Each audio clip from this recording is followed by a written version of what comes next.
A very good evening to all of you. I would like to extend a warm welcome to the first day of the World University Summit and the G20 Higher Education Forum, in which we are now entering into the 6th thematic session, which is entitled A New Imagination for Private Universities in India, a dialogue with the founders on philanthropy and excellence in institution building.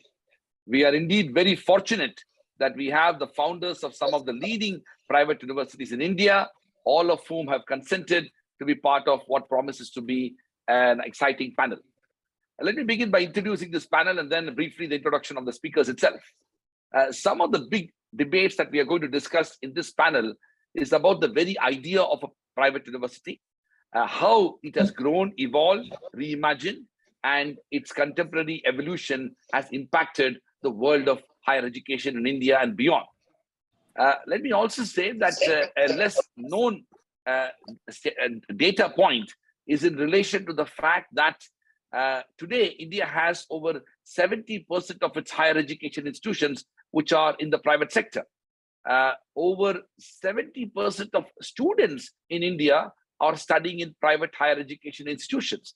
So private higher education institutions and private universities have come a long way since the early evolution of Indian higher education at the dawn of Indian independence, when we began with over 20 universities, and today we have over 1,000 universities. So with those introductory remarks, let me quickly introduce the outstanding panel we have before us. I'm not going to read their full bio, as all of you are familiar with them, and their reputation precedes them. We have with us Ms. Kritika Padode Bhandari, the member of the founding team of Vijaybhoomi University, Mr. Vineet Gupta, the founder, trustee, and pro-vice chancellor of Ashoka University, pro-chancellor of Ashoka University, and also founder of the Plaksha University, Dr. Ashok Pansari, the founding chancellor of Royal Global University, which is located in Guwahati, Assam. He's also the founder of the Royal Group of Institutions, which also has a school. We have with us Dr. Indu Sahani, the founding president and chancellor of SkillTech University in Mumbai, another interesting and unique institution, and Dr. Vaidhyasubramaniam, the vice chancellor of SASTRA deemed university, an outstanding scholar, researcher in a number of areas, including in the field of education. All right, so let's quickly jump into the panel, because I know that we are conscious of time and there are a number of questions that are also already coming through from the audience. So I would like to begin each of you to start with your own journey. What was your motivation? What was your inspiration to establish the university that you are leading? Dr. Indu Sahani to start with.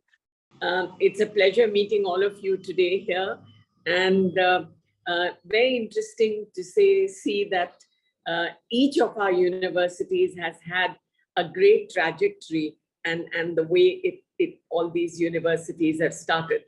But we were very, very different in the sense that we were three standalone institutions with three pillars of design, entrepreneurship, and technology. And these were started in 2013, accredited by AICT, and the standalone institutions were doing very well. We had excellent students and excellent faculty we were able to attract. And suddenly we were, of course, as we all know, hit by the pandemic. And it was actually the pandemic that gave us a new force of energy, because that's when we saw that learning never stopped and that there was so much more holistic student outcome that we felt that maybe we should do much more with these institutions than just let them remain as standalone institutions. And it was at that time that we got support from leading academics, from industry people, and of course from the government. And in fact, we were approached by the government to say, and this was the first time that in the state of Maharashtra, that the skills, entrepreneurship, and Innovation Department approached us to say that we would like to consider that you help us set up a public skills university and a private skills university. And we all got into, with them, and this was during the pandemic. Both the acts were passed by the Maharashtra state enactments, and they were all set, and it was the first time that 2 teachers from our institution had actually become the promoters. This was the first time that you had teachers coming in. We did not have philanthropists here. We did not have any industrialists here. We did not have any politicians, but we had a lot of support. I don't know, Professor Raj, if you remember, you made a pitch to the government of Maharashtra in one of the sessions that we had on urban metropolitan university. And I think these were a lot of the encouragement came to us even from the UGC, because I've been a member of the UGC. And that's when we said, let's go ahead. And the public university is yet to be set up, but the private university was set up in 2021. And 4th August, we are just 18 months old. What an amazing story already. And hold on to that thought, and I'm going to come back to you with more. Thank you so much, Dr. Shani. Over to Dr. Vaidhyasubramaniam. Dr. Vaidhyasubramaniam, you are a graduate of the Harvard Business School. You could have been doing so many better things, working for Morgan Stanley and Merrill Lynch and everything else in the world. But you returned to India, and now you're leading a innovative, transformative university. Tell us about your journey and what is SASTRA's vision that it is advancing today. Thank you very much, Raj, and good evening to a very distinguished set of panelists. And it's a wonderful idea that you have organized the World University Summit, which I think is a great opportunity to showcase the way in which Indian universities are also making huge strides in their efforts to transform the way in which they have been handling higher education, especially in the last decade plus. Well, personally, the story insofar as SASTRA is concerned, if you can bifurcate that into an institutional evolution and then an individual evolution, which is more personal to me, the institutional evolution was clearly in the direction of setting up an institution in a rural area. And that was actually triggered more by a policy push, given that the concept of private initiative in higher education was Theory Z in the state of Tamil Nadu, which in the early 80s was actually witnessing a flight of movement of human capital from the state of Tamil Nadu to other states where there was a major effort in privatization of higher education, namely Karnataka and Maharashtra at that point of time. So it was the visionary leadership of the political ecosystem at that time. And to be more specific, Dr. M.G. Ramachandran at that time, who was the chief minister, found that if we were to give a policy push to invite a private initiative in higher education, then it will definitely arrest the movement of human capital from the state of Tamil Nadu. So it was actually more a policy push at that point of time that actually invited a lot of public charitable trusts and societies to get into the private higher education space. And we were one of those 4 institutions in the state of Tamil Nadu, which we are actually given the permission to start an engineering college. And this policy push was specific to engineering colleges.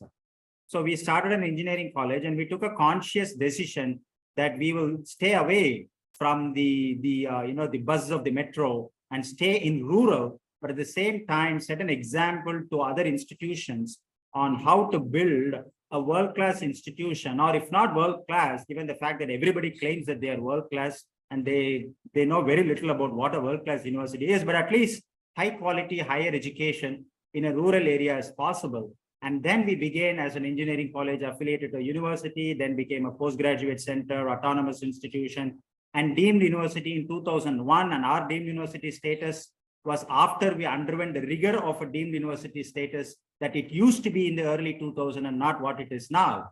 So then we became a university, after which we took a conscious decision. We're not going to be a teaching institution, but a research-based university. And that actually shifted our focus towards building a comprehensive composite research university that actually transcended engineering education to include management, law, arts, science, humanities.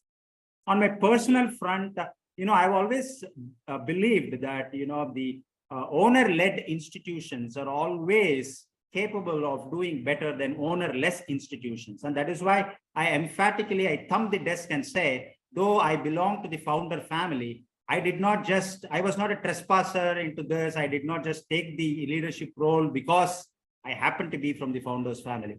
I made sure that I got myself qualified, worked outside, taught outside, and then knew what is happening outside and brought back new knowledge, and in an honest and a very humble effort to use those knowledge acquired from elsewhere to build an institution in Shastra is what made me come back to Shastra. After teaching for over a decade, I just assumed the post of a vice chancellor a couple of years back. So both the institutional and the individual journey has been a learning experience of sorts. And I still, as a teacher, I always consider myself to be a student. So I'll stop here. Thank you so much, Dr. Vaidhyasubramaniam. What an amazing journey and a great trajectory. In fact, this whole idea of founder being earned the status of being part of the stakeholdership is something that takes a great trajectory into my next speaker. I'm going to invite Kritika Padode Bhandari for reflecting on her own journey, but also quite remarkably, the journey of IFIM as a leading business school, which all of us knew it to have one of the earliest AACSP accreditation in India, and then that transition and the reimagination of it to move into Vijaybhoomi University. What an extraordinary trajectory. So share us about your journey and indeed your family's journey in building this university. Thank you so much, and a very good evening to one and all present. Thank you so much, Professor Raj, for having me here today. Thank you to Jindal Global University for this. So our entire journey was actually led by the journey of my grandfather, the founder of our institution, Shri Vijay Balchandji Padode. He came from a very, very humble background, and he did everything in his capacity to turn things around. He eventually joined the Indian Revenue Services, and at the ripe age of 50, when he was getting a posting as a commissioner in the city of Kolkata, he decided to give it up. And he decided to start the Dalal Street Investment Journal magazine, because his idea was that he wanted to increase access to capital markets for the larger public and also make it more democratic, right? So that is where his journey started from. I remember in the last few days, we had a lot of conversations with him, especially my father and him. And we always asked him that, if there was one thing that you wanted to attribute your success to, for a successful and fulfilling life, what was it? He said it was education. And he said that it was very unfortunate that, in the larger, with the larger population, education is just seen as a means to a good life. He said education to him meant about enablement. Enablement to actually give a platform to human beings to realize their potential, which in turn moved society and which in turn helped humanity at large. So he had a larger macro vision to it. And I think that is something that as a family, we all really align to, the four of us, starting from the founder president of Vijaybhoomi University, my father, and the three of us who are now working in this institution. And that is the driving force for us to, actually lead these institutions, to see education as enablement and try to bring a completely different narrative altogether to the Indian education space. Now, if you think about it, right, enablement is also about freedom. It's also about flexibility. It's being, given an environment where children can explore. So that was the new age interpretation that we gave to enablement. And that is what led to the birth of Vijaybhoomi University, which is India's first liberal professional university. Thank you so much, Kritika, for a fantastic exposition. Also, I think you quite rightly said about the role of education, and no doubt your founders clearly recognized that very early on, and the kind of impact that it can have on society is something that motivated almost all of you to do what you ended up doing. Let me move to Dr. Pansari. Dr. Pansari, I had the privilege to visit your university recently. I've heard of it. Another extraordinary journey, a very short span of time, you have established a university, but quite remarkably, this is not something you always did. So tell us about your journey. What was the motivation to build Royal Global University, and what do you think you kind of, how does it, how do you feel now having built? What are your plans and what is the future of the Royal Global University? Good evening, Professor Raj. It's a privilege and opportunity to be co-panelist with such great educationists of the country. My journey is in fact very interesting, and the reason is very simple. In the year 2008, I took my son for admission in Bangalore in one of the finest institutions there. And then I observed there that huge number of students from northeastern region, especially from Assam, were there queuing for admission in different colleges. I was wondering why so many students from our region are coming to a particular place. Coming back from there, I made further research and I found that huge number of exodus is taking place from northeastern region, especially from Assam to the other parts of the country. I found the reason being there were no center of excellence for higher education in our region, bearing few colleges here. There were not a single private university even. So I thought, why not to give back to the society? Of course, education was my passion. I had already set up Delhi Public School in Guwahati in the year 2003, but I never thought of the higher education. But that was the time when I thought that this will be the best way to give back to the society if I can make some contribution to make a seizure in this process of exodus of students from our region. Because what was happening there, the students going to study in Bangalore, Delhi, Mumbai, wherever, they will study there, they will settle there. That impacts the economic growth of our region. That being in mind, and I had nothing at that time, I had just a plot of land. I thought, why not set up a center of excellence? I started and made a building in just 7 months' time, 2 lakh square feet building, and started just like a college, Royal Group of Institution under Guwahati University.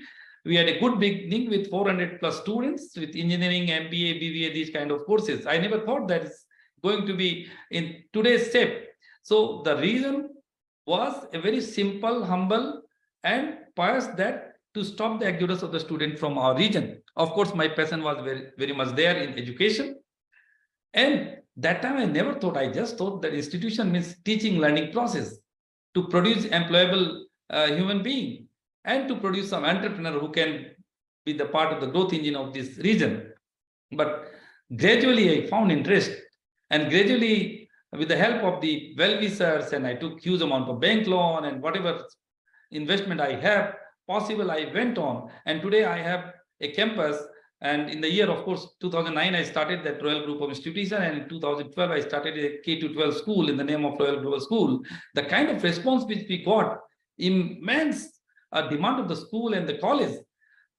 In fact, that helped me to come up with further ideas. And in the year 2017, I got the approval for the Royal Global University in Assam, which was one of the first 235 universities in this region.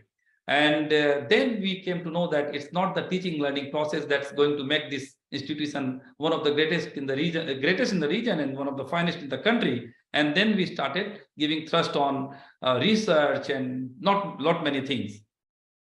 So when I talk about when you ask about the region, this is a simple story and the simple reason for which I thought of opening this institution. Thank you. Thank you so much, Dr. Pansari. It is not only a simple but a extremely inspiring journey, because not all individuals who get an idea of the kind end up executing it in the way you did, but also the reason for which you did, which is to provide access to a lot of young people from a very important and to a large extent neglected part of the country. So congratulations to you. Let me move to my very dear friend, somebody who is a neighbor to our own institution. Our journeys and our evolution were so similar. So Vineet, how do you feel? You are like a serial entrepreneur, a serial institution builder, a non-stop journey of building extraordinarily impressive institutions, Ashoka, and of course Plaksha. And tell us about your journey. But most importantly, what was the primary motivation and inspiration to do what you did and to continue to do what you are doing, impacting so many young lives and in many ways redefining Indian university education? Over to you, Vineet. Well, thanks, Raj, and just wonderful to be here with everyone. Some of them I've had the pleasure of knowing.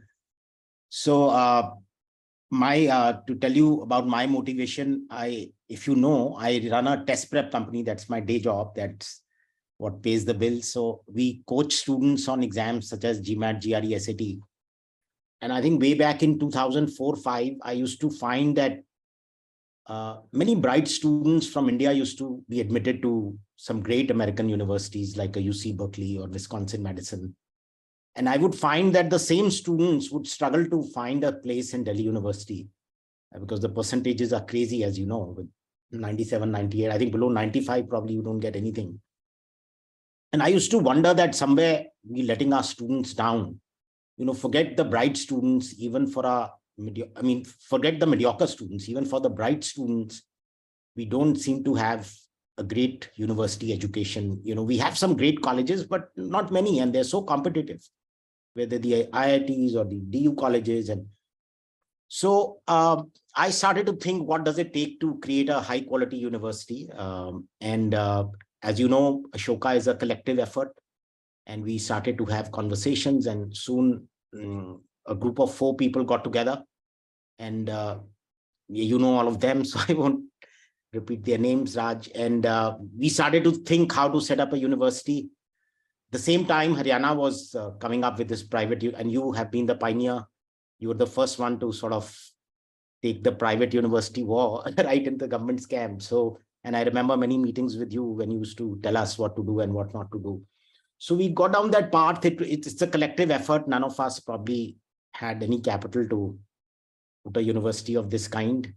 I must say we were very inspired by the American model of university building, whether it's Harvard, Yale, Chicago, where it's a lot of collective, you know, people sort of keep joining the effort and the institution keeps becoming bigger. So that 4 people has become 200 now in Ashoka. There were 200 donors, and we continue to add. And I think it's a good thing, because universities, as all of us know, need tremendous amount of capital and resources. So, you know, in this collective, your ability to sort of raise resources keeps increasing. Everybody feels it's their own university, while it doesn't belong to anyone. So I think it's been a good model. We started with liberal arts because we felt lots of effort were coming up in engineering, management. So we said, why not really come up with something which is more fundamental in the humanities, social sciences, and sciences. And then gradually the institution, I must say, we've been surprised by how quickly and successfully the universities come up. If somebody had asked me 9, 10, our aspirations were always very high, and we wanted to do things in a very good manner. But yes, I think we're all surprised by the way it's come up. It has been very, very humbling, and it's been very, very gratifying. And I did discover in this journey that institution building is perhaps much more gratifying than building any company. I've been involved in building a few. You know, it's far more satisfying. I think businesses probably last 20, 30, 40, 50 years. Maybe institutions will last a few centuries. And then in 2017, 18, a group of friends came together. We felt a lot is broken also in the engineering education. And especially engineering is the application of science to solve real problems. And we felt those disciplines, you know, so a lot of the engineering disciplines today we felt were created just post-World War II, when the problems were of a different nature. Now, for example, computer science has almost become a horizontal than a separate discipline. So we felt, why not something in engineering? So Plaksha started again on the same model of collective philanthropy. I think the governance principles of Plaksha and Ashoka are similar, but philanthropy is out of choice. So some founders are common, some are different, but it's a separate trust. So that is coming up in Chandigarh, near the Chandigarh airport, in Mohali, actually, in Punjab. And it's opened in 21, and we are excited about this. So I personally feel quite blessed to have the opportunity to work across both institutions. And I'm very excited by meeting many people here who have a similar vision. I think we can do lots in this country. We are perhaps one of the few places which needs more universities. So it's just great to have good institutions come up. Wonderful, Vineet. Again, a fantastic journey, so inspiring, deeply impactful, and of course, redefining the future of higher education. All right, let's move into a sort of a deep dive into this very thematic focus of the session. So I'm going to ask Dr. Sahani, these are some of the questions that are, impacting the larger landscape of private university education. So, Dr. Sahani, my question to you is that, for a very long time, and probably even now, the idea of a private university was and has been seen by the larger, let's say, Indian public and society with a fair amount of skepticism, and even thinking in terms of its reputational presence. When you built your institution, both in the university status, but also in the post-university status, did you encounter that skepticism? And as a founder of a private university, how do you think that the private university should address that as they are working in the direction of building excellence and quality education in the landscape of university system in India? Dr. Sahani. So I must first of all say thanks to all of you others who actually gave such a great reputation to the private universities that I think some of us did not face the kind of biases and the psyche that private universities faced maybe when you started. Today, I think private universities are a need. And I think the government has realized that, the NEP has realized that, and private universities are being encouraged. And I think it's great to see this whole distinguished panel, which itself is a testimony that all of us could have been doing other things in the corporate world, as just now we've just heard, but we all went into institution building to actually create that need, because India is a young demography and it needs many, many more universities and public universities. As we know, I worked 25 years with one of the greatest universities in India, and I can tell you how stifling it was for me to teach the 19th century curriculum with the help of 20th century teachers to the 21st century students. And today that is broken. All of us can do different things and we create a niche for ourselves. Ashoka's created its own niche. Vijaybhoomi's created its own niche. We've created a niche of SkillTech, which we feel the jobs of the future will require special skills. And how do we work with human to digital, digital to human? So I think each one of us has done that. Talking about the biases, let me tell you, it's the bias which really makes me work very hard, because I know that I have to see to it that there is going to be no skepticism. I think we need full transparency.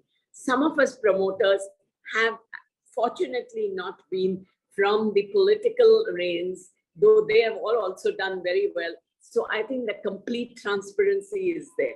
Secondly, democratization. I think that has come up in most of these universities.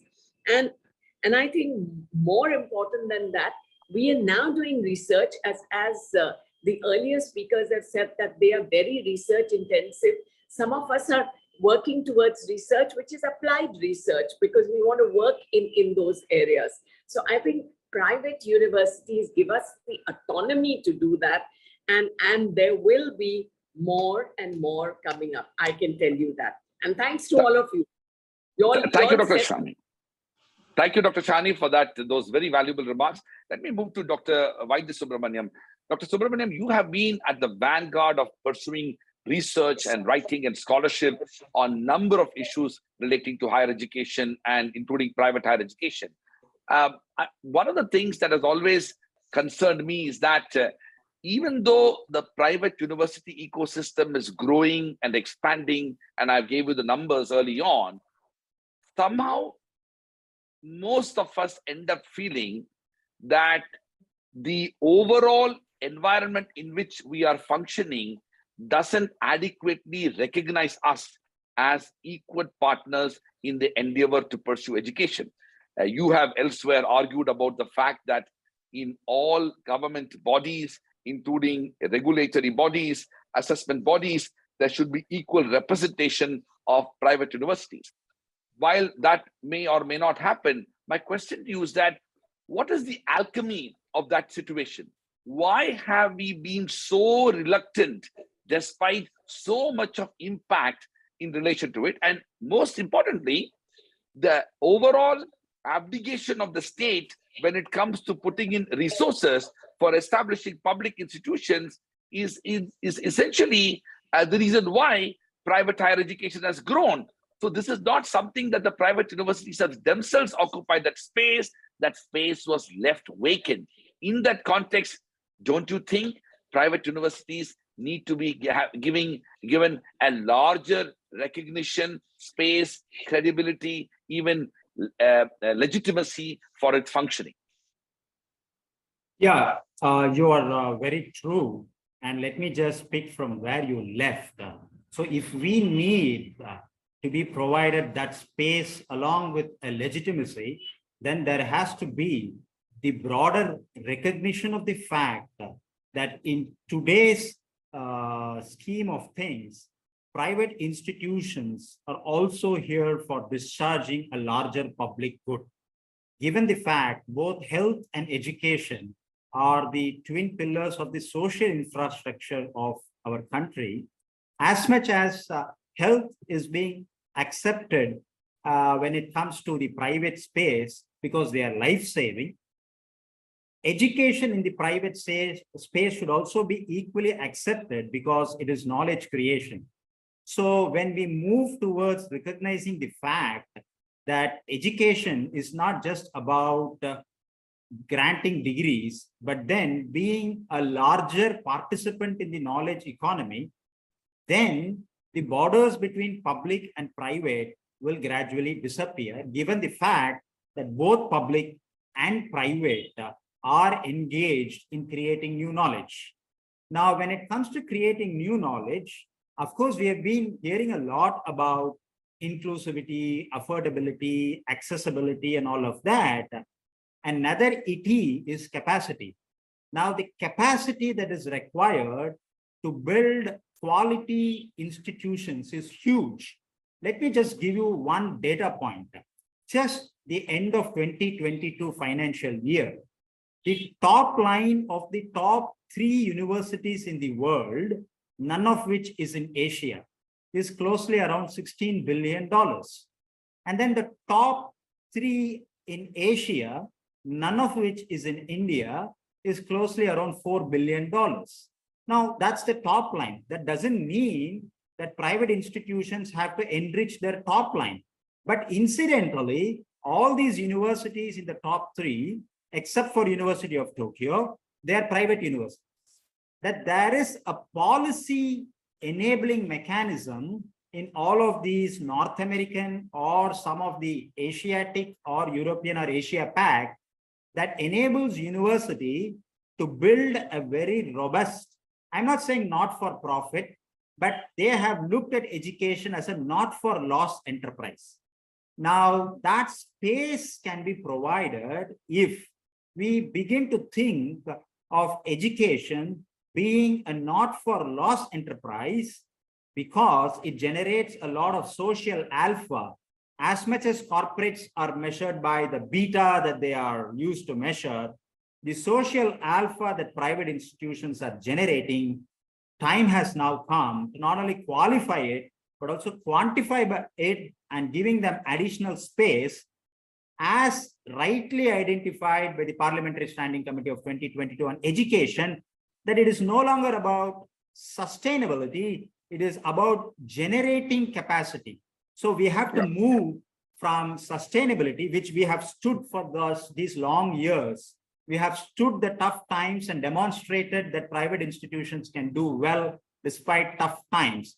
Now is the time to give freedom to engage in various modes of engagement to create, to generate that capacity. And if we are given that freedom, then that space that we need will automatically be available.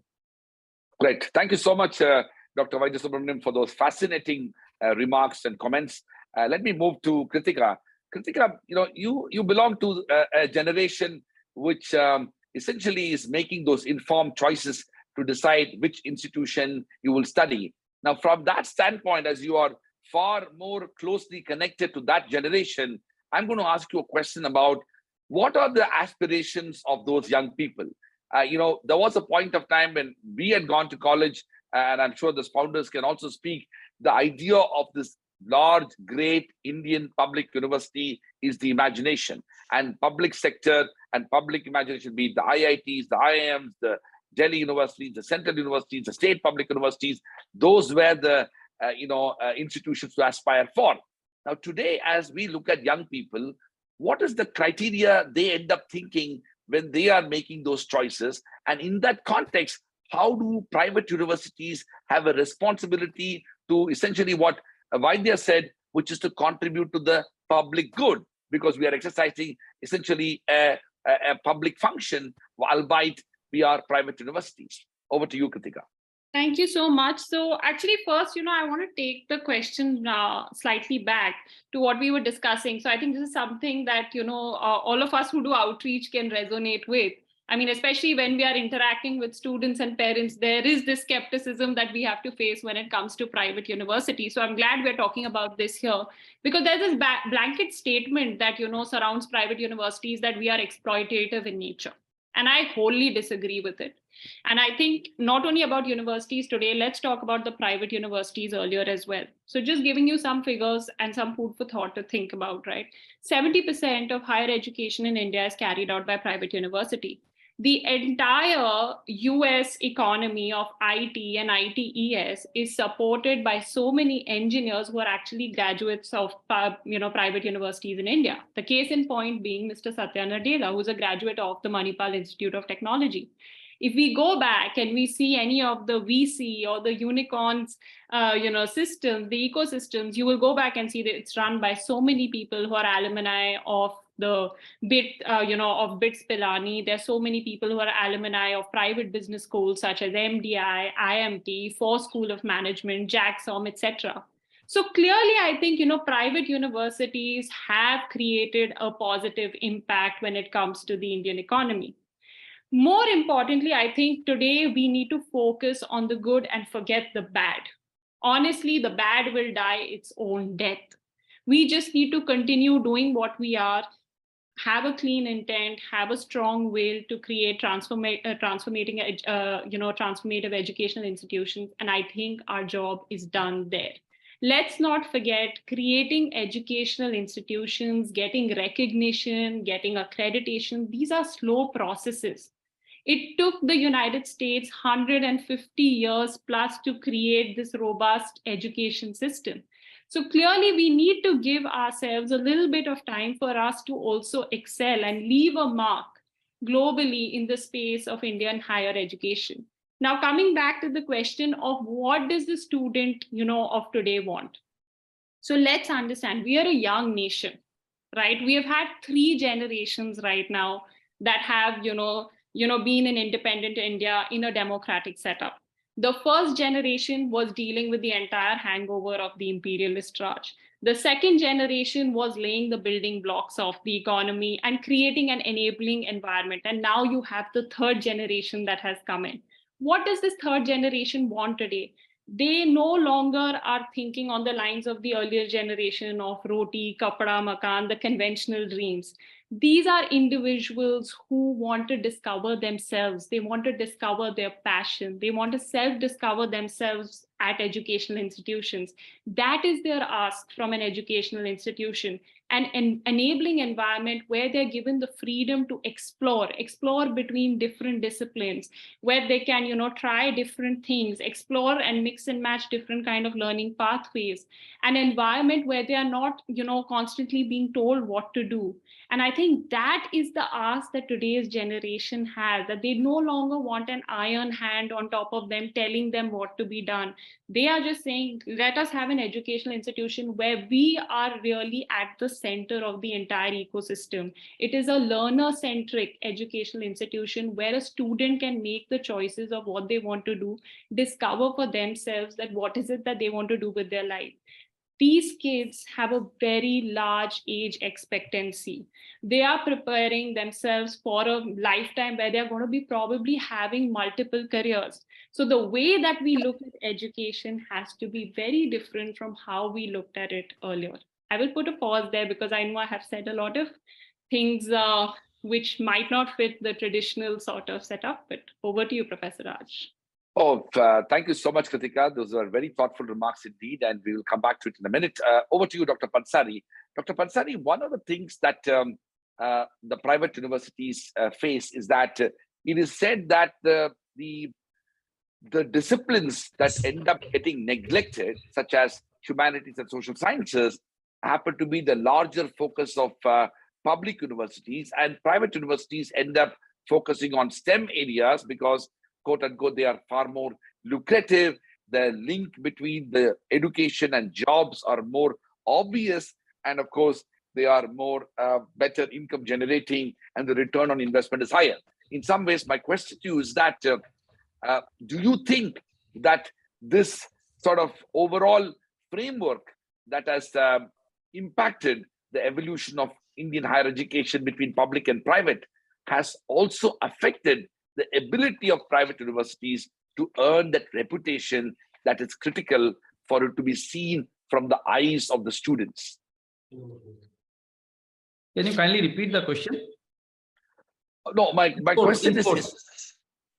question essentially is that how do you think the reputation of the private university is affected by the fact that private universities end up focusing far more on STEM disciplines, essentially in science and engineering and medicine, and as opposed to humanities and social sciences, because those were historically seen to be disciplines where the employment potential is limited. All of that is changing, but how do you think that public perception has affected the reputation of the private university and the choices that the private university make? Dr. Raj, I think the evolution of the time, the private universities nowadays are offering a huge number of courses, these disciplines which you are talking about. Hitherto, we were not offering. Most of the private universities, I think, now are offering these non-traditional courses of engineering and MBAs and all these. So I believe this is not the case now. But the larger point I was trying to essentially ask was that since the government invests on research and other types of resources, the typical public university and private universities have a dichotomy. Maybe I'll take that question over to you, Vineet. Vineet, essentially huge investments relating to scientific and science and technology has been made in public universities, and the private universities have been seen to be teaching-focused institutions.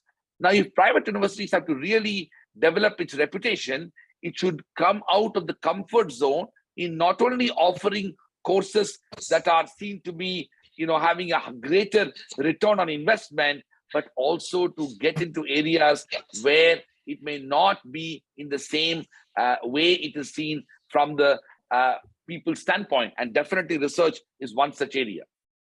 No, I think, Raj, that is a big challenge. And honestly, I think on private universities, if you ask me, all of us, in fact, and have established a reputation on teaching. But despite all our efforts in research, I dare say that I think on the research front, many of the private universities still have a long way to go. And the simple truth is that research does require lots of resources. And, you look at every country, the two prime examples, US and now recently Singapore after 2005 and the way their universities evolved. Even in the United States, the success of MIT, Stanford, which are leading research universities, is a lot on public research funding from DARPA, from NIH. And, there was this whole competition with the USSR and tons of money was being pumped into research. I personally feel, and at every forum, wherever I get the opportunity, I have been telling the government that government will have to open up, firstly, its overall research pool, which still is a fraction compared to developed nations. And secondly, also open up its research pool to private universities. It is not, and I'm saying this on a limb, it is not going to be easy for private universities to fund great research. unless there is greater public spending. I mean, there are some initiatives like the CSR, etc., from where some funding comes for research. It's also not justified to charge tuition money to undergraduate students and fund research out of that money, that somebody else is paying for something else. So I do feel that continues to be a challenge, and maybe one solution doesn't fit all. I do find there is greater acceptance in the government now. Some research funding is starting to come in. Proposals are getting accepted. Many universities, particularly in the South, are also doing extremely well on getting research funding. Ashoka's had some success, but there is some way to go. But I do feel this will be the key challenge. I think you've really brought out a great question. And all of us, again, will have a different trajectory as we navigate this. But I think finding the resources to fund research, in my mind, is going to be the key question for private universities, perhaps in the next decade. Wonderful, Vineet. Thank you so much for that. And let me move to Dr. Sahani. Professor Yes, Raj. please. I'd just like to compliment, because I could not answer your research issue. What I believe is that research is the basic and most necessary thing. Even I started like a teaching learning education center when I started in 2009. But of late, we all understand that for a long-term vision and for a long-term sustainability, and if you really want to set up a good institution, research is an area where you have to earmark a good funding. Now, the founder normally starts with infrastructure building, and he always earmark a particular fund, maybe 100 crore, 200 crore, whatever. That was the most of the private institution founder must have done and will be doing. But the time has come when you must not consider research expenditure as a revenue expenditure. The way you spend money on infrastructure building, similarly, you will have to take research as an investment. Of course, NEP allows of talking about the level playing field, and some funding may come gradually.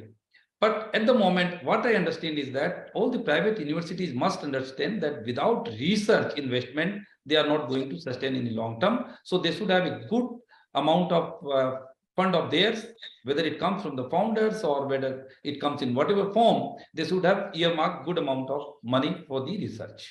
Thank you, Dr. Pansari. Over to you, Dr. Sahani. You had something to comment, and then I'll have the question as well. I had a question for Professor Vineet here. Tell me, with having experienced the university and seen the results and how people do look up to Ashoka, tell me, are the corporates not helping at all? I mean, it's only CSR, I know, but at the end of the day, the return on investment is for the corporates, because we are creating the skill force, or we are creating the people for them. Do they not come up at all? And considering that you have so many leaders who are from a corporate background, I just wanted to know that, because then I won't waste time on the corporates. No, I think at least in the case of Ashoka and Plaksha, corporates have been very, very helpful. Our entire campus has come up through corporate support. But research, ma'am, I've still found research. I mean, we've got some proposals which go through with corporates on research, but it's not so easy on research. Well, thank you so much for that, Dr. Sahani. I think this is a very, very important conversation, because as Vineet said, the typical corporation and companies are so much connected to the visible, immediate, tangible return on investment. And we all know that the return on investment in good research, the gestation period is long. Sometimes it may or may not even actually work. But we will have to continue that in a separate conversation. But I have a question to you, and I'll do that round again, because we have another 12 to 13 minutes when some of you need to leave. My question to you is that, Dr. Sahani, what do you think that the regulatory environment should allow you or enable you to do so that you can actually achieve your fullest potential? In some ways, all of us have had challenges when it comes to the regulatory architecture. Now, we also know and are appreciative of the national education policy. My question to you is that, what does it take for, let's say, Atlas SkillTech University to take it to the next level when it comes to regulatory reforms that will enable you, empower you to even grow faster and to have a greater impact? I think that I'm going to answer this with an example. This has really happened. And I was very lucky while I was looking at my drawers today, I actually found the proof to what I'm going to say, and I will show it to you in a minute. See, we were very fortunate that our act was very, very, supportive and very elaborative, and giving us a lot of autonomy in that. So that helped. But then, of course, there are the regulators. And I must tell you, maybe, I'm not sure, and all of you have been here. I'm only 18 months down here, but all of you have tried it and you've done it. But for us, it worked. We run a design school, and to get, I'm running things like UI, UX, I'm running animation, I'm running so many different programs for which I don't get the PhDs. Where do I get the doctorates coming in here? And on 9th March 2022, we went to meet the chairman of the UGC and to request him, how do we work this around? The world is working around this with professor in practice. And he said, why don't you write that to us? And I must tell you, here it is on 10th March 2022, UGC rolls out, allows experts to, without PhD, to teach as professor in practice. So I think as private universities, we'll have to keep dialoguing. And I think we should work together, which we don't tend to. We do so much internationalization, and we do so much working with other international universities, but do we really collaborate with our own universities? What strength Vijaybhoomi has and what strength we have, do we put those strengths together and work and make actually an attempt to talk to the regulators about our common problems? I think that's where, Professor Raj, you are going to take the lead and set it clear for us and keep it absolutely open for us to work on it. Anytime we are stuck with the regulator, we are going to come to Vineet, you, and Professor Vaidya. I can tell you that, because you all have to help us out now. You've got so much. Thank you, Dr. Shani, for that extraordinary trust and faith. But listen, you have the conversation that you've had with the powers that be, no doubt has influenced and impacted their mindset. Yes. And at the heart of it, what we are dealing with is a mindset. Dr. Vaidhyasubramaniam, I wanted to raise a very important question about the idea of philanthropy itself. One of the things about these top private not-for-profit US universities is that not only it is the founding philanthropy, but this constant influx of resources, some alumni, some not alumni. My question to you is that, do we need to redefine and reimagine our tax architecture? Are there enough incentives in place for philanthropists and others to actually put significant amounts of money into education? Is this even an attractive sector, or it actually creates enough disincentives for people to do the right thing, and hence only a few committed philanthropists are actually doing the right thing? Yeah, I'm glad you asked this question, and let me answer that in twofold. One, if education was actually viewed to be as lucrative as people perceive it to be, then the recent announcement of the social sector exchange, which the SEBI has notified by way of regulations, should have attracted a lot of people trying to raise capital in the social sector exchange, which is through zero coupon bonds that give assured returns. But I don't see a lot of traffic in the social sector exchange, and not many education institutions even know about it. Now, that's about raising capital, but the larger part is about the tax architecture. There is a lot that needs to be done, and I have personally returned to the Honorable Finance Minister, met her also twice and explained, and she did assure with some positivism. You see, the capacity to create endowments and corpus. Of course, you get philanthropic grants, but today philanthropic grants is only one part. If you look at the corpus that the North American universities build, they sit on a corpus of close to the top 30, sit on a corpus close to 900 billion. And if you just take the top 10, they sit on a corpus close to 400 billion.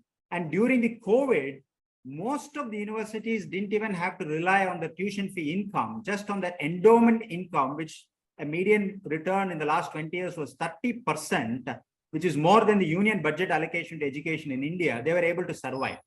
So the short and sweet is that the tax architecture needs to be modified to allow institutions to create internal corpus so that that is always a safe mechanism to fall back when the times are very tough. But today, the financial regulatory policy is in such a way that you are forced to engage in avoidable expenditure, and that needs to be stopped. Rather, if you can actually spend wisely and reserve to build your corpus, and if your tax framework allows you to do that, then many institutions are capable of building a corpus and don't have to erode the corpus. The corpus interest income alone will be able to make them do wonders. So definitely there is a huge need to change the tax architecture. Thank you so much, Dr. Vaidhyasubramaniam. I am conscious of the fact that both Dr. Indu Sahani and Dr. Vaidhyasubramaniam have a hard stop at 7. So I will ask one more question to both of them, and then they can leave and I'll continue the conversation. Over to both of you, one question, same question to both of you.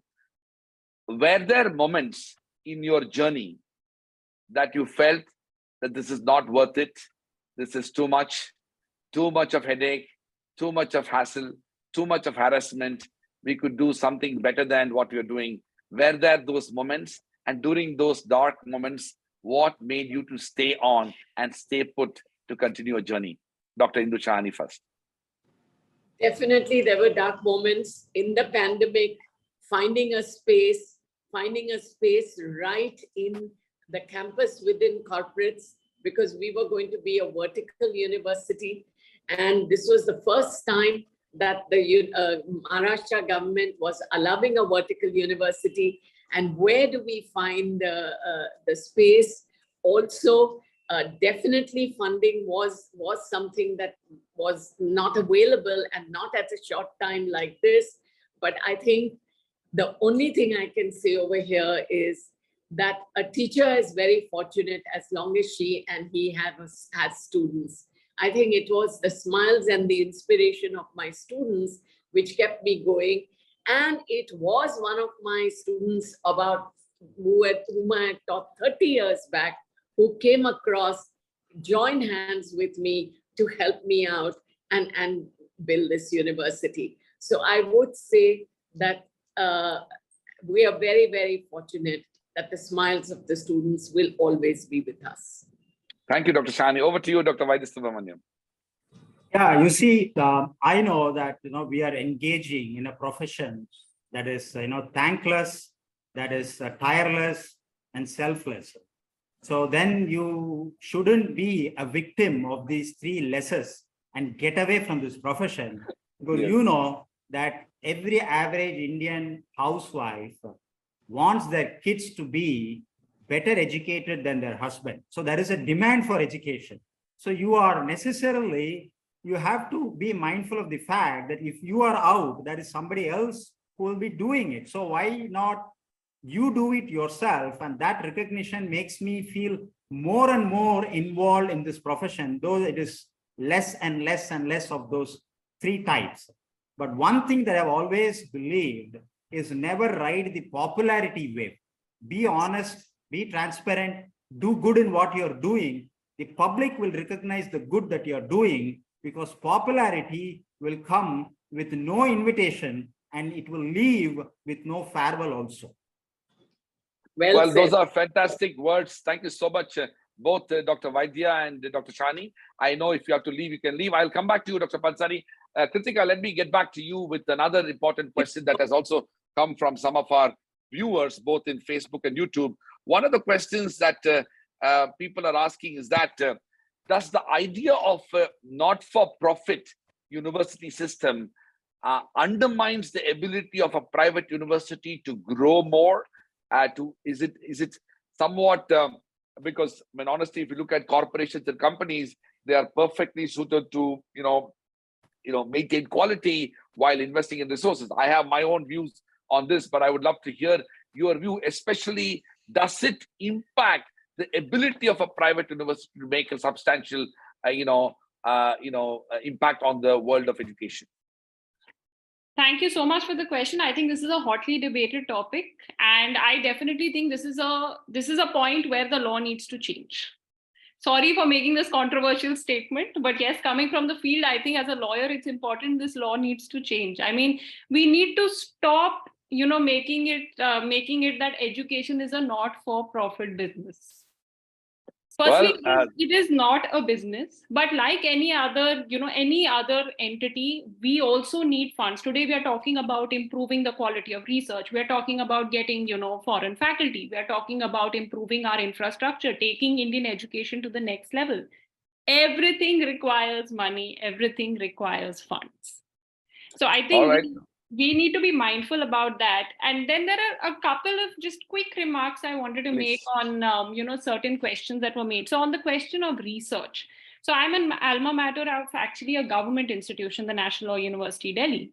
I can tell you as a matter of fact, even in government institutions, research funding from the government is a big issue. So one of the most celebrated projects, Project 39A of National University, Delhi, that does remarkable work in the area of capital punishments, is actually not funded by any limb of the government today. So I think the larger question we need to address here is how much of the budget are we actually allocating towards education? And as we all know, as per the Kothari Commission report, we have never reached that 6%.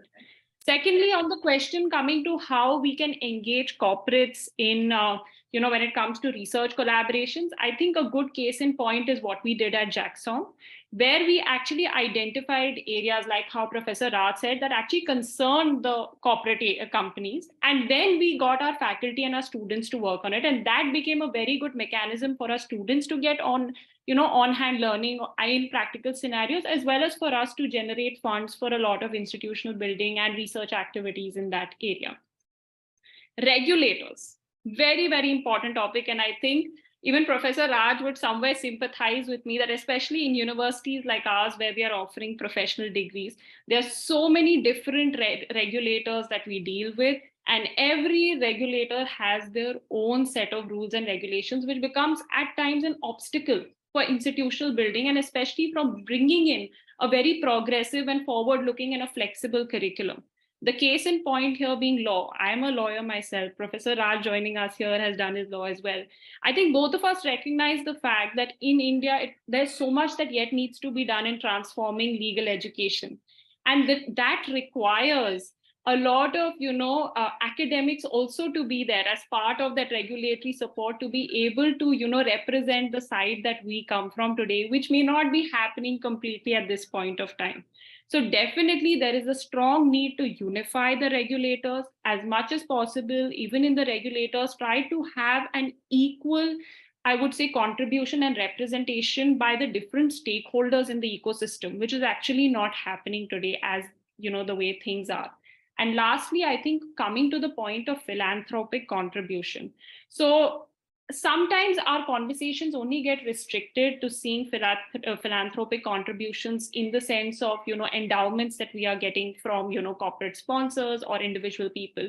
I think there are multiple ways of looking at it, right? Another way of looking at it would also be getting research funding from world organizations. It would be also about encouraging your faculty to do consultative learning, which is also something that we can, encourage within our institutions. And third would be leveraging our assets to create incubators. So these are all different mechanisms, I think, in which, universities can ensure that they have regular funding in coming in, because universities are net contributors. As long as you're adding value, your funding will come in. Well, thank you so much, Kritika, for those fascinating comments. I'm sure it will resonate with a lot of our viewers, including us. But the only part where I will slightly disagree with you is that I do believe that education should remain a not-for-profit activity, especially because of the fact that many things that a university does, its wider impact are immeasurable, and what corporation does and its performance is far more measurable. The immeasurability of education and the impact of what a university does in the wider social and intellectual infrastructure of a society, measured in longitudinal sense, is something that makes education unique. But I entirely agree with you that the kind of regulatory architecture that we are all functioning requires a fair amount of reform. Let me move to Dr. Pansari. I know we are only short. Raj, I would like to give my take on all the last three questions which you raised before the other panelists. You do that? Just yes. one minute, Dr. Pansari. I just want to mention that we have another 8 to 10 minutes, and I'm going to give you adequate time. I have one question, and then you can also respond to other questions. My one question to you, Dr. Pansari, is that one of the challenges of individuals, private individuals, establishing universities is that their expectation on the return on investment is measured through monetary terms exclusively, and also in a limited time sense. I'm not saying it's the case everywhere, but that's one of the challenges. When the state funds an institution, it has a larger public purpose for it, although it's taxpayers' money, and it doesn't have a time limit in which it expects any form of return. My question to you is that, as a philanthropist, as a founder of a relatively new university in India, how do you ensure that this is what you have done is going to be sustainable in the long run with the kind of ethos and values on the basis of which you have created it? Over to you, Dr. Pansari. Dr. Raj, I would like to answer this question first before I make my comment on the earlier ones. And this is very interesting. In fact, what I believe is that any founder who set up such institution, college or private university, if they come up with the idea of short-term vision and they look for return on investment and they make a business model type of institution, I'm very sure that they will fail miserably, both on account of the business and in form of reputation. And the ones who will have a long-term vision, and those who understand that universities are not built in years, rather they are built in decades, and they are made for many, many decades. With that vision, and I'm telling you, I am one amongst them. In the last 13 years, I've already spent, I don't mind putting the figure of 500 crore in infrastructure.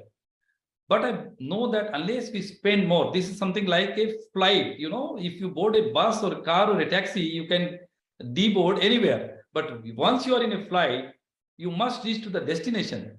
And that's the way any educator, any educationist should think of setting up of private universities. They will have to go on putting a lot of money, being a philanthropist from own sources, bank loan, whatever other sources are there, unless they make a good reputation. But I'm sure once you set up well-established infrastructure, world-class logistic facilities, research, quality education, good placement, then you are going to see the light of the day. Then when you are going to be in huge demand, you can have your fees of your choice with, of course, FRC restrictions. And the day will come when you will be having a lot of surplus, you will have reputation, and you will have good business model as well, though it continues to remain as a non-profit organization. On your issue about the non-profits, so your question, I am very confident, though I am not at surplus now, incurring huge losses and going to invest many more money on infrastructure. And as I told you the other day, that I'm going to take your consultancy and help in as to how to take this institution at a different level by spending more money on research and all this. I would also like to comment on Kritika's. I would have wished that it is not a NGO, it is not a non-profit organization. But as you said that you agree to the fact that it remains NGO, it remains not for profit.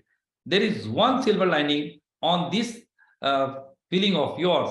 The day educational institutions are made open to individuals, firms, and companies, probably so far only those gentlemen and with philanthropic approach are coming to this kind of sector. Many more non-gentlemen may come into this business, and the competition will be so tough, and so nuisance values will come up that good people like we all sitting here may need to have many bigger challenges. So in a way, non-profit, not-for-profit organization is a good idea. However, there is a rider to that. As we talked about the tax structure, you know, every budget for the last 5-7 years, you notice that there are some or other restrictions, and they are so, I mean to say, stringent, that they are putting it for some A or B institution might have done something wrong. So for that they put so many such restrictions that become very stringent. There is the place where government must revisit those provisions and see that when the organizations are not for profit, the founders are giving on bank guarantee all their assets lifetime saving, and the assets are not for their next generation. This remains with the foundation, with the trust in the society. Why the government consider them not the philanthropists, rather as if they are looting the society? That philosophy of the government needs to be changed. So that's my take on your question about tax structure. Thank you so much, Dr. Pansari, for those very valuable comments. Over to you, Vineet. Vineet, I think, you know, one of the things that all of us who are involved in this enterprise or rather initiative is that, as you rightly said, we get a deep sense of satisfaction. I was so delighted to hear you, a kind of a serial corporate entrepreneur and now a serial education and institution builder. You mentioned about the sense of satisfaction. My question to you is that, how do you think that as we look at India at 2047, as we look at the future of Indian universities, there are numerous challenges that are emerging. And I'm not even talking about the entry of foreign universities in India. I'm looking at technology space. I'm looking at online education. I'm looking at new forms of educational providers which are not in the conventional sense brick and mortar campuses. My question to you is that what kind of innovations that private universities in India need to do so that not only they can remain valuable and sustainable institutions in the future, but that they can also essentially do even better than the traditional public universities, especially because of all the challenges we talked about, which is the public universities. The less talked about story is that they are suffering from different forms of governance crisis, lack of adequate resources, I dare say lack high levels of different forms of intervention that are undermining those institutions, and even lack of resources. So the challenge that private universities are facing is on both sides. How do we end up reimagining that future for India? So I do believe, Raj, that the next 25 years till 47 is a very exciting time in Indian higher ed. And maybe 100 years from now, in 100 years from now, it may be talked of that these 3-4 decades redefined Indian higher education. I've personally seen a lot of change, which I could not imagine in the last, when you and I first met, probably in 10 or 11 or something, I couldn't have imagined in 12 years, so many new institutions and good quality will come up, right? But so a lot is already happening. A lot of innovation is already happening. And I think all institutions, the way you've sort of built your law programs, the way we've built our liberal arts programs, and Vijaybhoomi, Kritika, I've had the pleasure of meeting, the way they are thinking about design, etc.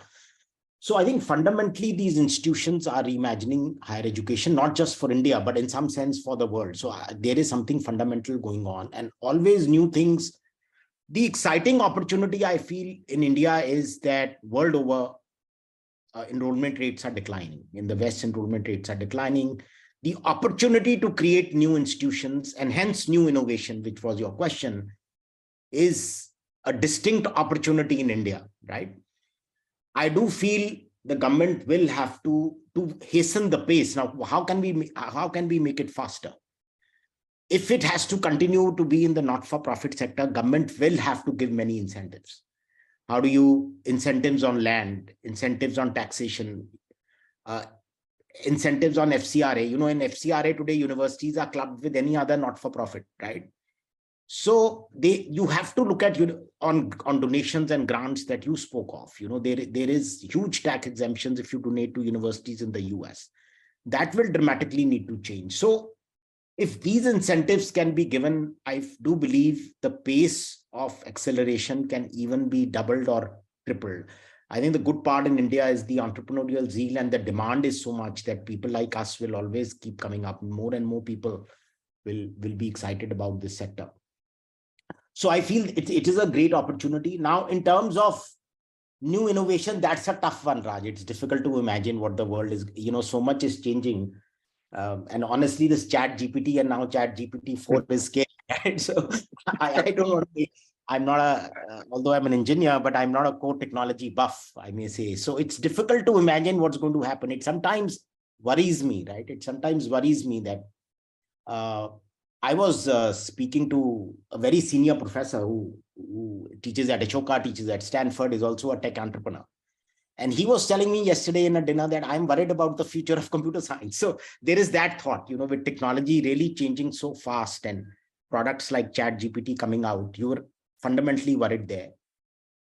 I feel the university as a space for building connections, social outlets, the whole living together, this whole emotional space, which we were all wondering when COVID started, and we all thought this online seems to be working fine, but 2 years taught us very quickly like it's not working fine, and people wanted to be.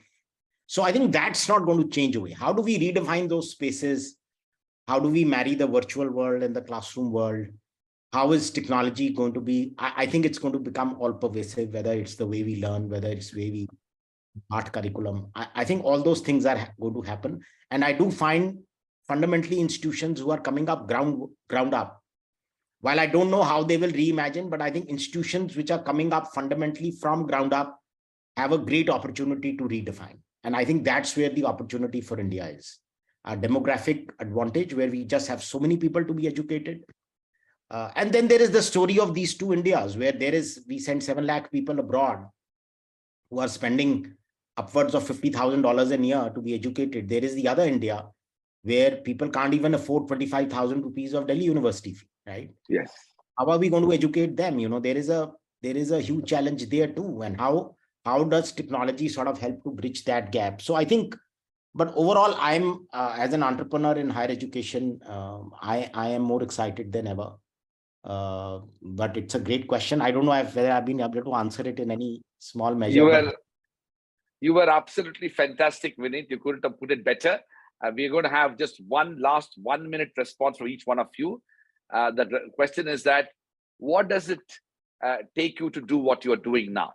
Why are you doing what you're doing? What is it that motivates you to do what you're doing? Because something that Vineet said early on, institution building can be a very selfless, tireless, thankless type of work. And many a time people ask that question, and they have asked me, but I'm sure they've asked all of you. So I want you to, as founders, I want each one of you to, respond to that so that you can inspire others as well. Over to you, Kritika. Unmute yourself. Oh, I think that's a pretty loaded question. So I think what inspires me to do what I do every day is the impact that we get to create. I think as educators, we have the power and the responsibility to shape minds and attitudes. And I think that's a big power to have, and a big responsibility also that we have on our shoulders. That's a huge burden.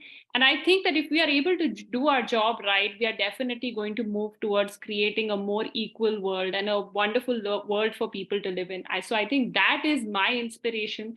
That is what keeps me going every day. Enabling students to find their inner calling, to find their purpose. Because I know as a matter of fact that when you find what you really want to do, how satisfying each day can be. So I think if we are able to help our students do that every day, I think that's a wonderful goal to live by every day. Thank you so much, Kritika. Over to you, Dr. Pansari. Dr. Raj, I think at this stage of our life, now I'm going to be 60, I don't think anything else can be better than education. Doing business, adding more money to your existing balances may not give satisfaction after having done so much in your life. And since my own career had been a fantastic journey of education, always throughout topper in the universities and all, I think I am fulfilling my passion, and this sector is giving me a lot of satisfaction. As Kritika rightly said, that we feel that we are with the young minds and we are with the people who are having the like-mindedness, and we get the opportunity to read and to write and to talk to the people. As such, these are the driving forces which gets me going. Thank you. Wonderful, wonderful, Dr. Pansari. And Vineet, you have the last word on this, Vineet. Well, I already shared this a bit, but, Raj, personally, and this is just for selfish reasons, I can't imagine another life. I truly feel, I don't know how I got into it, but having got into it, I can't imagine another life. I just feel, I don't feel my work day is like a work day. I feel while I'm either at Ashoka or Plaksha or trying to do work for them, these 18-hour work days or 16-hour or whatever, don't seem like work. It just feels a lot of pleasure and joy. So I think just for that reason, and here I am, I must say, with the Indian philosophy of Gita, to just keep doing what you like to do and just don't worry about what else will happen. So I really feel this is a good life, Raj, for just pure reasons, for personal reasons. Wonderful, Vineet. Well, let me take this opportunity to thank Kritika, Padode, Vineet Gupta, Ashok Pansari, Dr. Indu Sahani, and Dr. Vaidhyasubramaniam. I want to dedicate an absolutely inspiring quote to all 5 of you as founders.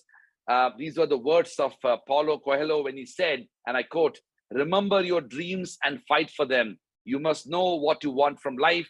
There is just one thing that makes your dream become impossible: the fear of failure. When you want something, all the universe conspires in helping you to achieve it," unquote.